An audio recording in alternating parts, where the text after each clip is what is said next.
नमस्ते, मैं प्राध्यापक नीता साठे, रयत शिक्षण संस्था का राजर्षि छत्रपति शाहू कॉलेज कोल्हापुर, हिंदी विभाग। आज हम इस वीडियो के माध्यम से BA भाग 2 का जो तृतीय सत्र का प्रश्नपत्र क्रमांक 3 है, उस प्रश्नपत्र क्रमांक 3 का नाम है अस्मिता मूलक विमर्श और हिंदी गद्य साहित्य। इस प्रश्नपत्र के लिए हमें पाठ्यक्रम के लिए एक पाठ्यपुस्तक रखी गई है जिसका नाम है गद्य संचयन। तो इस गद्य संचयन पुस्तक को दो भागों में विभाजित किया है। उसमें एक कथा साहित्य और दूसरा कथेतर साहित्य। कथा साहित्य में 6 कहानियाँ तथा कथेतर साहित्य में अलग अलग विधाओं पर आधारित कथेतर साहित्य रखे गए हैं। उसमें से जो पहला कथेतर साहित्य है, घर लौटते हुए, यह डॉक्टर हरिवंश राय बच्चन द्वारा लिखित एक आत्मकथा अंश है। तो यह जो हरिवंश राय बच्चन द्वारा लिखित आत्मकथा अंश है, यह देखने से पहले आज हम इस वीडियो में डॉक्टर हरिवंश राय बच्चन जी का जीवन परिचय देखने वाले हैं। डॉक्टर हरिवंश राय बच्चन जी जो है वह हिंदी साहित्य के हलावादी काव्यधारा के प्रतिनिधि कवि के रूप में जाने जाते हैं। उनका जन्म 27 नवंबर 1907 को इलाहाबाद के नज़दीक जो प्रतापगढ़ नामक जिला है, उस जिले के बाबूपट्टी इस छोटे से ग्राम में उनका जन्म हुआ। इनका जो पूरा परिवार है वह कायस्थ परिवार था। इनके पिताजी का नाम प्रताप नारायण तथा माँ का नाम सरस्वती था। सन 1926 में उनका विवाह श्यामा नाम की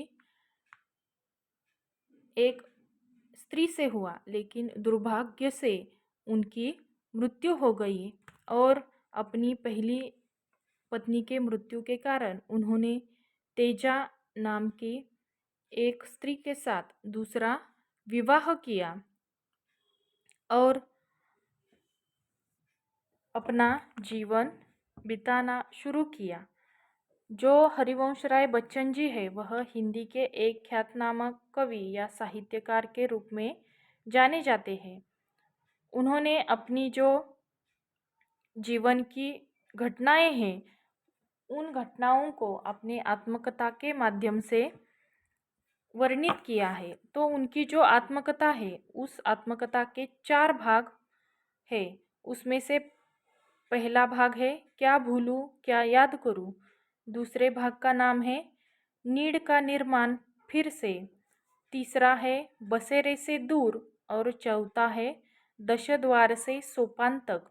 तो इस प्रकार उन्होंने अपने आत्मकथा का 4 भागों में विभाजित किया है।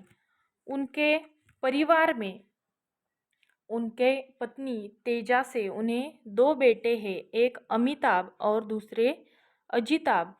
तो अमिताभ को हम सब जानते हैं, जो कि हिंदी फिल्म इंडस्ट्री के एक जाने माने अभिनेता है।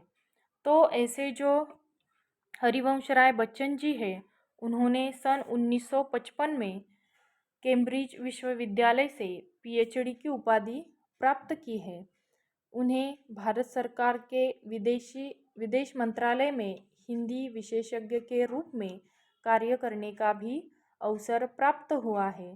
साथ ही 1966 से वे राज्यसभा के सदस्य के रूप में भी वे कार्यरत रहे हैं।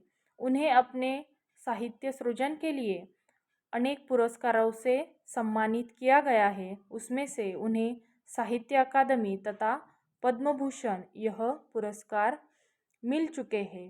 तो ऐसे जो हरिवंश राय बच्चन जी हैं, उनका जीवन परिचय इस प्रकार है। धन्यवाद।